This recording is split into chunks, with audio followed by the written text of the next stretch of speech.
So mga boss, tagtanim na ng pino. Kung walang madidagwa dyan sa inyo, pwede po magtanim mga boss. Madali lang po itong tumubo. Kahit sanga lang itusok sa lupa, ay okay na. At pagkatapos natin tadtarin ng pino, ang saging at ang madidagwa ay paghaluin po natin ito ng maigi mga boss. Haluan din po natin ito ng ipa ayon sa gusto mong dami para mas maganda mga boss. At lagyan din po natin ng kaunting tubig at haluin ng maigi. At ayan, ready to serve na. O diba po, may pagkain ka na sa iyong mga alaga, tipid ka na, organic pa ito mga boss.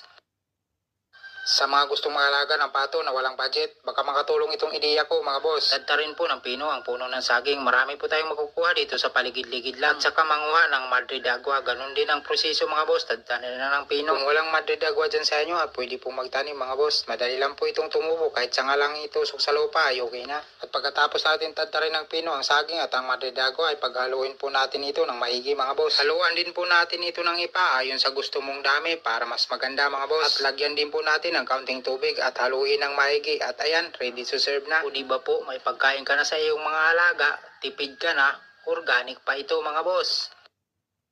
Sa mga gustong mag-alaga ng pato na walang budget, baka makatulong itong ideya ko mga boss. Tadtarin po ng pino ang puno ng saging. Marami po tayong makukuha dito sa paligid-ligid lang. At saka manguha ng Madrid Agua. Ganun din ang proseso mga boss. Tadtarin na ng pino. Kung walang Madrid Agua dyan sa inyo, pwede po magtanim mga boss. Madali lang po itong tumubo. Kahit sanga lang itusok sa lupa, ay okay na. At pagkatapos natin tadtarin ng pino ang saging at ang Madrid Agua, ay paghaluin po natin ito ng maigi mga boss. Haluan din po natin ito ng